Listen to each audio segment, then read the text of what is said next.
So this book is a modern guide to self-reliance, meaning if you live in a metropolitan area, if you live in a suburban area, or you live off-grid, on-grid in the middle of nowhere, this book will still work for you.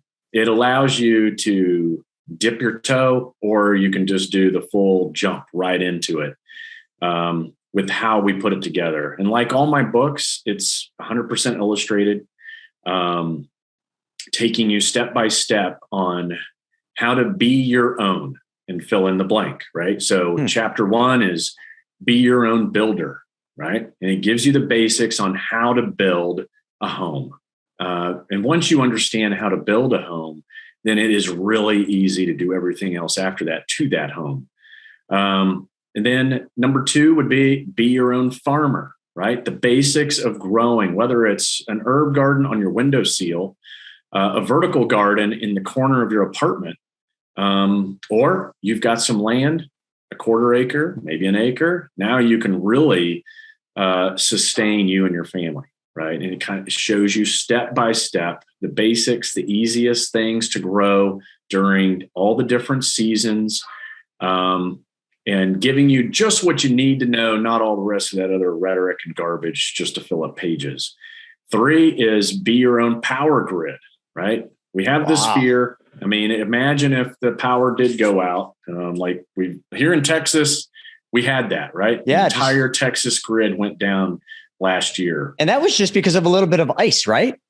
That was extremely cold temperatures that in a state that's not used to extremely cold temperatures. Yeah. Right? So 9 months normal, 9 months of the year normal here in Buffalo took your entire grid down. Yeah, exactly. Like we're not Texans and Texas grid. It's like, wait, what do you mean we got to, winterize these fucking plants? Like, no, we don't need to winterize. We're Texas. But yeah, we should have winterized them.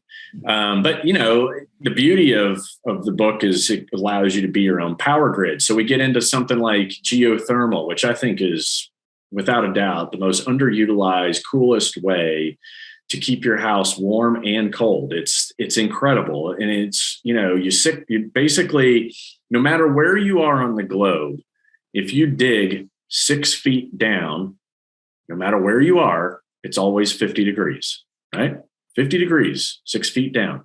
And it's a reason why we bury people at 6 feet and lower, or deeper, should I say.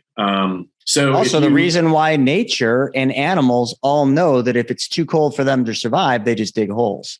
I mean, we can learn so much from animals. That's right. Yeah. They get cold, they start digging, and they create, their little makeshift dens just for the night, and you're right. Every animal does it.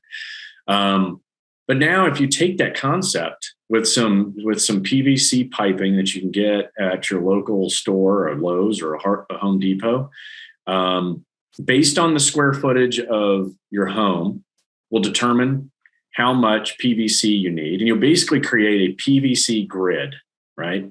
All these pipes and T-joints, and you'll create a grid that lays down into your 6 foot deep trench. Okay.